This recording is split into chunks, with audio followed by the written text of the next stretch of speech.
Les amis, bonjour à tous et bienvenue sur ma chaîne YouTube. J'espère que vous allez bien. Aujourd'hui, ça va être rock'n'roll avec l'Eclipse Forte 4, ici présente à côté de moi. Ouah, je suis complètement fou à côté d'elle. Je suis un vrai rocker. Ouah. Les amis, j'espère que vous allez bien. Aujourd'hui, voilà, on va parler de l'Eclipse Forte 4 qui, ma foi, m'a pas laissé indifférent, cette petite mémère. Grosse mémère d'ailleurs. Donc les amis, comme vous le savez, ce sont des enceintes qui m'ont été prêtées par sonvideo.com que je remercie infiniment. En ce sens, je vous invite à, si vous êtes intéressé par ces enceintes-là, à aller les acheter chez sonvideo.com. C'est normal, une petite publicité, ça ne mange pas de pain, surtout qu'ils m'ont prêté les enceintes. Donc, le lien est dans la description, vous pourrez aller retrouver les enceintes sur leur site. Alors mes petits loups, au menu du jour, il va y avoir des écoutes. Ça, vous allez être rassasiés, entrée, plat, dessert, digestif. Je vais essayer de faire ça très rapidement parce que les enceintes, je les ai depuis vendredi dernier. Là, on est déjà mardi et le temps passe très vite. Il faut que je ramène les enceintes vendredi qui arrive là, donc ça va être hyper speed. Mais en tout cas, ça va pas empêcher qu'on va pouvoir se faire une session d'écoute. Donc ici, à la maison, dans ma pièce. Ensuite, on va se faire une session d'écoute chez mon pote Franck, qui a lui une grande pièce traitée. Donc là, avec de l'amplification très musclée, des amplis Proceed. Il a un DAC assez moderne, tout ça, il est en streaming. Franchement les gars, on va se faire une petite écoute chez lui. On va voir qu'est-ce que ça va donner parce que justement ces enceintes là, je pense qu'elles ont aussi besoin de pouvoir respirer dans des grandes pièces. Donc ça va être intéressant de pouvoir tester ici dans ma petite pièce de 24 mètres carrés et en même temps chez Franck. Ça, ensuite il y aura également divers essais avec les amplis. Donc j'ai pas fait trop d'essais encore, j'ai pas vraiment eu le temps, mais j'ai branché sur le Marantz. Bon mariage avec le Marantz. De toute façon Marantz et Eclipse, j'aime bien l'association. Ensuite, j'ai essayé sur mon Pioneer, qui est un double mono, le A77X, qui lui a vraiment... il a du punch, il est très punchy, ça s'en ressent d'ailleurs. On fera aussi également des écoutes avec l'ampli à tube, bien sûr, des enceintes au rendement ampli à tube, donc avec le consonance qui est derrière. Et on fera également comparatif, et oui, bah, bien sûr, comparatif les gars, avec l'Eclipse RF7 MK3. Donc celle-là, vous savez que c'est mes bébés, mais... là, faut pas s'attendre au même son, hein. Ça va être complètement différent, ça c'est sûr. De toute façon, je les ai déjà cernées, elles. Et également, on fera une petite vidéo avec Christophe de la clinique du haut-parleur qui nous parlera justement des HP employés dans ces enceintes Klipsch. Voilà, donc le menu a l'air consistant, mais il va falloir manger rapidement. Alors attention. Ah, la Klipsch Forte 4, elle est vraiment très jolie. Moi, je la trouve très sexy en tout cas. Je sais pas vous les amis, qu'est-ce que vous en pensez déjà esthétiquement. Donc là on a un plaquage véritable, hein. Plaquage véritable, celui-ci il me semble que c'est en cerisier, car il y a aussi la version noyée à ne pas confondre. Vous voyez la couleur noyée, elle est comme ça c'est sur les Klipsch RF7 MK3. Donc la finition est très belle. Alors désolé pour les rayures, c'est vrai que ça me fend le cœur de voir des rayures sur les enceintes. Mais voilà, ce n'est pas moi, hein. Je vous le dis, ce sont des enceintes qui m'ont été prêtées. Vous savez que moi je suis très soigneux et ouais, ça me fait mal de les voir comme ça. J'ai une petite larme qui va tomber.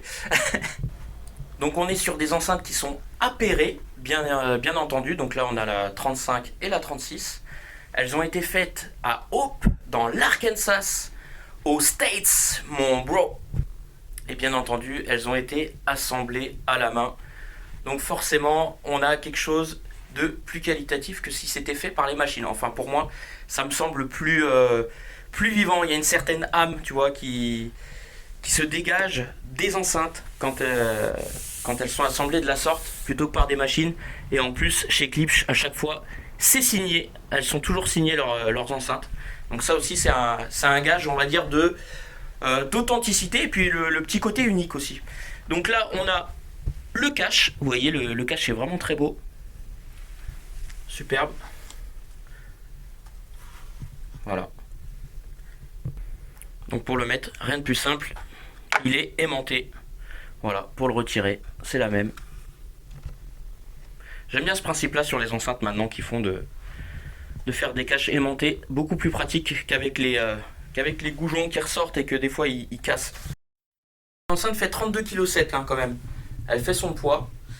Au niveau des haut-parleurs, tiens, on va en parler un petit peu. Donc on est sur une enceinte 3 voix, donc avec aigu à compression, médium à compression. Il me semble que ce médium là est un tout nouveau médium qui n'était pas utilisé dans la Klipsch Forte 3. Donc très intéressant parce que justement le médium me plaît beaucoup sur celle-ci. Ensuite là on a le haut-parleur de grave de 30,5 cm et derrière on a le haut-parleur passif de 38 cm à suspension demi-rouleau. Ensuite là vous avez le bornier en aluminium, donc qui est vraiment très sympa. Je le trouve plutôt bien réussi. Donc je vous conseille de virer les straps hein, que vous voyez qui sont là. Ça, les straps, c'est à virer et vous remplacez par le même câble pour les liaisons. Donc possibilité de biamplification et également de bicablage. Bon, le bicablage, je ne le conseille à personne. Par contre, la biamplification peut être intéressante. Par exemple, si tu veux mettre un ampli à tube en haut et pour le bas, tu mets un ampli de puissance. Voilà, si tu veux varier les plaisirs. On est sur le haut-parleur passif, le KD15 de 38 cm.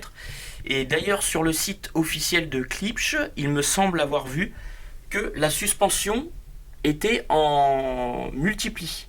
Alors que là, donc, on a une suspension demi-rouleau. Donc je ne sais pas si c'est volontaire ou pas, mais bon, je préfère quand même le signaler, car c'était sur le site officiel de Klipsch. Donc pour le haut-parleur passif, que d'ailleurs je vais vous montrer en photo également. Pour le haut-parleur de grave de 30,5 cm, c'est le K281. Donc lui, il est à cône en fibre de composite. Et comme vous pouvez le voir, c'est une suspension multipli. Ce qui fait qu'en principe, en règle générale, ce type de suspension donne au haut-parleur une certaine vivacité. Il est très rapide. Le médium est confié à un haut-parleur à compression, le K702 de 44,5 mm. À membrane en titane avec ce très beau pavillon qui n'est autre que le K703M. Ensuite, vous avez le haut-parleur d'aigu, donc la compression, qui est la K100 Ti de 25 mm à membrane en titane et avec ce fameux pavillon Tractrix, j'arrive bien à le dire, ça va, qui est propre à la marque Klipsch. Fréquence de coupure. Le haut-parleur de grave, il va travailler jusqu'à 650 Hz pour ensuite passer le relais à la compression médium. Donc il va travailler de 650 Hz à 5200 Hz. Donc elle a vraiment une large plage de travail pour ensuite passer le relais à la compression aiguë. Donc on est sur des enceintes qui font 99 dB, 1 watt à 1 mètre. La réponse en fréquence, elle est donnée pour 38 Hz à 20 kHz à plus ou moins 3 dB. Donc les amis, moi ce que je vous conseillerais, c'est d'employer, si vous voulez les pousser bien entendu, si vous voulez les faire chanter et pousser le son fort, je vous conseillerais vraiment de mettre des amplis suffisamment puissants, car si vous mettez des amplis qui ne sont pas assez puissants, qu'est-ce qui va se passer ? Au niveau de la compression pour le tweeter, ça risque d'écréter et vous pouvez flinguer le tweeter. Bien souvent, ça arrive quand on utilise des amplis qui sont sous-alimentés par rapport aux enceintes, même si c'est dû au rendement. Voilà. Après, ça dépend à quelle sauce vous envoyez tout ça. Concernant ensuite les watts RMS, ils sont donnés pour 100 watts RMS, ce qui est déjà très bien, et puissance en crête 400 watts. Donc vous voyez qu'on est quand même sur des enceintes qui sont relativement puissantes et qui peuvent vous coller au mur tout simplement. Tu vois là, pam, ça te met là-bas là, direct. Ensuite, concernant le haut-parleur de grave derrière, justement, donc ça c'est intéressant parce que le 38 cm passif, vous pouvez jouer avec le placement des enceintes, c'est-à-dire que si vous les collez au mur ou que vous les décollez, vous allez pouvoir jouer avec le grave, donc ce qui va vous permettre d'avoir moins cet effet room-gain qui pourrait être dérangeant à l'écoute. Mais bon là, en l'occurrence, je vous dis, le grave ne traîne pas, on a vraiment une enceinte qui est tout sauf molle, ça je peux vous le dire. Donc les amis, concernant mes impressions d'écoute, alors c'est vrai que je n'ai pas vraiment le temps de les écouter ces enceintes-là. Plus ça va, plus elle se rapproche de moi, t'as vu, elle commence à tomber amoureuse. Calme-toi s'il te plaît. Dis donc, ça devient intime. Concernant mes impressions d'écoute, ouais, c'est... alors, c'est vrai qu'au début, j'ai passé des sons modernes, tu vois, j'ai mis un peu de son moderne, voilà. J'ai pas été vraiment emballé. Je vais vous dire pourquoi. Parce qu'après, je me suis mis un album que j'aime beaucoup. un album de Burning Spear. Le live à Montreux, Jazz Festival.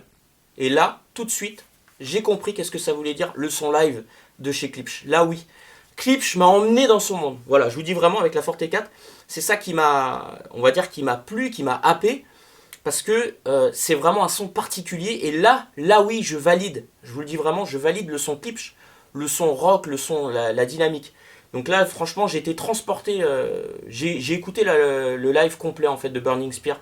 Pourtant, c'est du reggae, hein, tu vois, mais ouais, ça m'a transporté. Donc les lives sur les clips, ouais, vraiment, c'est très très bon. Donc après, je vous ai dit, hein, j'ai pas écouté avec l'ampli à tube ou quoi, mais déjà, il y a quelque chose qui s'est passé, tu vois. Ensuite, j'ai écouté un petit peu de métal, t'as eu du Megadeth, Porcupine, j'ai mis, alors il y avait un album que j'ai bien aimé, j'ai mis du Soundgarden aussi, Soundgarden. Donc là, on est sur du métal, hein, rock métal. Du Korn également. Et je me suis écouté aussi l'album de Morifad. Donc Morifad, c'est un peu explosif, tu vois, ça va très très, c'est très rapide comme métal. Et du Larry Carlton, parce que Larry Carlton, vous savez que j'aime beaucoup. Ça c'est un live de guitare de Larry Carlton, magnifique live. Vous vous rappelez, hein, j'avais versé ma larme d'ailleurs à la fin de la vidéo, parce que ça m'a fait penser à mon père. Et du coup voilà, donc tout ce qui est live sur les enceintes, ça passe nickel. Alors ensuite, concernant la dynamique, elle est vraiment, elles sont explosives ces enceintes là. C'est ça qui me plaît en fait, tu vois, le côté explosif. Mais encore une fois, ça va pas être pour tout. Là tu vois, en fait, j'avais juste envie de m'écouter des lives et du rock. C'est ça que ça m'a donné envie avec les enceintes. Donc j'ai pas encore écouté du jazz, des sons vraiment très posés, tout ça. Je le ferai certainement demain chez Franck peut-être, ou même demain à minuit du mat.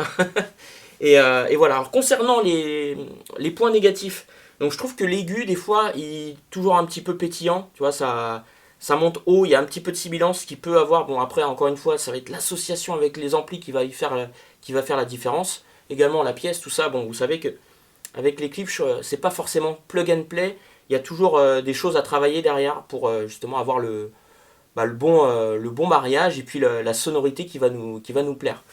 Ensuite, concernant le point fort, alors le point fort de la clip, je trouve, c'est la compression médium. Franchement, quand elle se met à cogner, je te jure, ça envoie, parce que t'as lui qui relaye avec le médium à 650 Hz, ce qui fait que t'as le médium sur la batterie. Franchement, c'était ouf. D'ailleurs, j'ai mon solo, là, un solo de batterie de Charlie Antolini. Je l'ai passé. Et c'était très bon. Alors, par contre, voilà, c'est ça aussi que je voudrais faire passer comme message à Klipsch. Parce que, en fait, ça me semble important. C'est-à-dire qu'au niveau du pavillon, ce que je trouve dommage, c'est que le plastique sur le médium, parce que vu que plus c'est gros, plus la surface émissive, elle va vibrer. Bon, là sur l'aigu, il n'y a rien, tu vois. De toute façon, il n'y a pas de grave qui ressort. Mais sur le médium, quand on pousse, il y a des petites vibrations néfastes. Donc j'ai vérifié que c'était bien, que tout était bien vissé, il n'y a pas de souci là-dessus. Mais voilà, je pense que je sais pas, j'ai pas démonté le haut-parleur. Mais il me semblerait qu'il faudrait, comme certaines personnes qui font du do-it-yourself sur les Klipsch, ils mettent du Blackstone, là, du goudron derrière. Donc je pense que derrière, il faudrait vraiment voir à alourdir et à rigidifier le pavillon là, qui est en plastique. Voilà, donc après, bon, il y a toujours des avantages, des inconvénients. Mais voilà, donc globalement, là, les Forte 4, j'en suis ravi pour ce que je vais écouter avec. Parce que je vous dis, hein, je vais pas écouter du rap US dessus, non, ça m'intéresse pas. J'ai envie de me faire plaisir avec du live. Des sons live et du rock, quelque chose qui vient bien tabasser. D'ailleurs, je pense même que du Dire Straits ou tous ces sons-là d'époque, Dire Straits, même Pink Floyd, je pense que, enfin surtout Dire Straits parce que j'adore Dire Straits, je pense que ça doit bien sonner sur les Forte 4. Voilà. Et aussi donc pour les comparatifs, on verra avec les Klipsch RF7 MK3 qu'est-ce que ça va donner. Et également, oui, on se fera un petit battle avec les Klipsch Tangent 500 qui sont à la maison. Donc j'ai plus rien au garage, hein, les gars, vous savez, tout est dans la baraque. Et également les Klipsch CF4. Donc là aussi ça peut être un bon petit battle parce que les CF4 ont une dynamique hors norme. Et je pense qu'avec les CF4, il peut y avoir un truc, même si les CF4 ce sont des 2 voix. Donc voilà les amis, j'espère vraiment que cette petite vidéo là vous a plu. Encore une fois, merci à sonvideo.com pour le prêt et à toute l'équipe, parce que la dernière fois que j'y suis allé, j'ai rencontré une partie de l'équipe, voilà, et toutes les personnes sont très avenantes, sont très sympas, très accueillantes, et voilà, et je tiens à faire une petite dédicace à Karim. Merci également à toi, et voilà. Donc c'est tout ce que j'avais à dire les amis, j'espère que ce petit test rapide vous a plu, cette petite présentation, et voilà, on va essayer de faire le maximum pour vous faire des petites vidéos d'écoute, et puis voilà. Allez, je vous embrasse fort, prenez soin de vous, passez une très belle année, on va démarrer sur les chapeaux de roue, et je vous dis à très vite. Ciao. Let's rock, man!